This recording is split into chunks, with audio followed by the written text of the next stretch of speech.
Bonjour et bienvenue à cette quatrième vidéo du survol de bergère et des possibilités qu'ils offrent. Alors aujourd'hui, on va parler du suivi médical et des traitements médicaux des ovins en bergerie. Alors d'abord, il faut aller voir qu'est-ce qu'il y a dans la pharmacie dans bergère pour comprendre quoi faire avec. Alors pour accéder à la pharmacie, on peut aller dans le mode fichier du menu principal ou on peut, sur une fiche d'un animal dans le carnet médical, cliquer sur la petite valise. Alors ici, on a une fiche de médicaments, les coamycines par exemple. Si on veut en rajouter, on a un bouton plus pour ajouter des médicaments. Et dans la fiche, on a principalement le dosage, le mode d'administration qu'on peut modifier comme on veut, les jours de retrait pour viande et lait, si on a une prescription requise et la durée du traitement qu'on peut indiquer ici. On a aussi toute une section sur le format et qu'est-ce qu'on veut dans les médicaments. Si on ne connaît pas les détails, on peut accéder immédiatement le compendium de médecine vétérinaire du Canada et on peut avoir des descriptions complètes pour le médicament. Si vous parlez anglais, on a aussi une section sur le dosage qui peut être super intéressant avec certaines indications sur non seulement la dose, mais les périodes de retrait. On a une section aussi d'utilisation du médicament. Alors, selon votre liste de maladies, vous pouvez choisir dans quel cas ce médicament va être applicable. En cliquant sur le plus, on voit que ce médicament s'inscrit dans la liste des soins disponibles. Alors, dans, par exemple, un dossier d'animal, si on a une pneumonie ici, on voit que le système va vous suggérer la médication qu'on a choisie. Il pourrait en avoir plusieurs aussi dans cette liste-là. Alors, on va choisir notre médication ici et on voit qu'automatiquement, la date s'inscrit, le dosage qui est calculé à partir de la dernière pesée, le délai et les notes qu'il y avait dans notre dossier médical. Aussi, l'onglet disposition finale s'est mis en rouge parce qu'on a une date de relâche qui s'est calculée, qui apparaît, qui va nous empêcher de disposer l'animal si on essaie de faire des transactions. On peut inscrire les traitements au dossier et lorsqu'ils sont inscrits, aussi, si on veut un suivi quotidien, dans les alertes du jour, on a par exemple les animaux du cheptel ici qui sont présentement en traitement. Alors à chaque fois qu'on rouvre le logiciel, on peut aller vérifier quel traitement qu'on a à faire dans la journée. Retour à la pharmacie, on a une petite section d'info santé qui est un peu générale. Et ensuite, on a ici le protocole de soins qui est une version informatisée du document du CEPOC qui a été préparé par le Dr Rioux. Alors un exemple, ici on va prendre une brebis qui est en gestation, en fin de gestation, puis elle mange pas, elle n'a pas d'appétit, mais elle ne fait pas de fièvre. Puis on voit qu'elle a des difficultés à se lever. Alors un potentiel de toxémie de gestation. Et on peut développer pour chaque ferme un plan de traitement qui devrait être fait par votre vétérinaire. Si vous ne savez pas c'est quoi la maladie, alors on a des descriptions ici, par exemple toxémie de gestation, avec l'information sur qu'est-ce que c'est, et un potentiel plan de traitement. Alors ça complète la portion de la pharmacie. On a une chose intéressante ici qui est un guide d'interprétation de la douleur selon les signes faciaux, la position des oreilles, des yeux, des joues, etc. Ça peut être intéressant à consulter.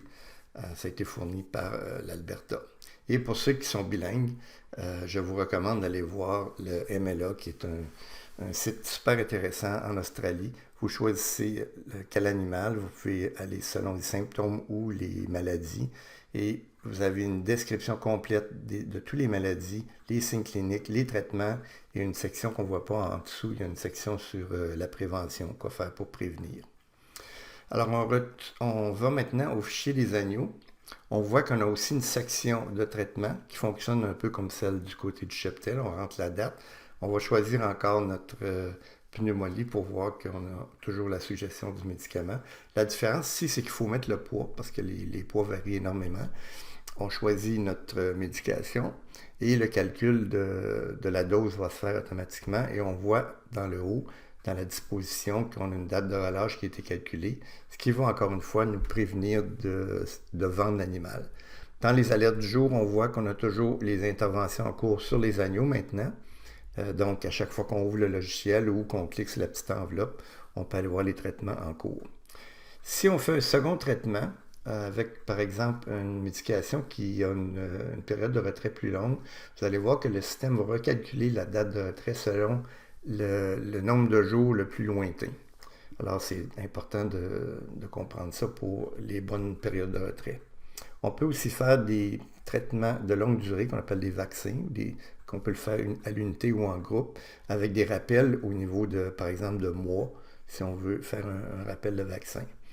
Alors ici, on a la même chose du côté des agneaux, avec un bouton pour lister les rappels, mais ces rappels-là sont aussi disponibles, encore une fois, dans vos alertes du jour, et aussi du côté du cheptel, dans le calendrier des activités de régie, où on voit, quand on va là-dedans, qu'on peut avoir les animaux en traitement, les médications qui sont périmées, ainsi que dans votre sommaire, dans le bas, s'il y a des animaux du cheptel ou des agneaux qui ont besoin des traitements, puis on voit qu'on a des médicaments périmés dans la pharmacie aussi.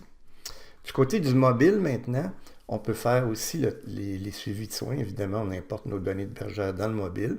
Si je choisis un animal, ici, on voit qu'on peut glisser l'écran vers la droite. Et ça, c'est disponible dans tous les menus des mobiles. On a une fonction de traitement médical. Alors ici, on va aller rechercher notre maladie, ou peu importe, et une médication.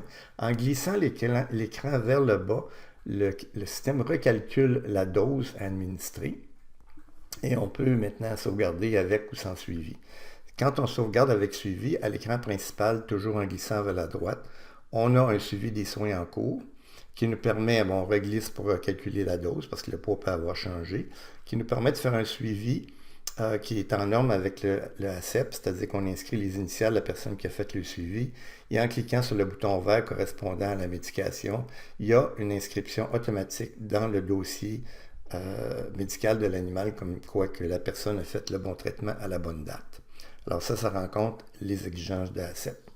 Il y aurait beaucoup à dire de plus sur le côté médical. Je vous laisse le découvrir et je vous remercie de votre attention à avoir écouté cette vidéo.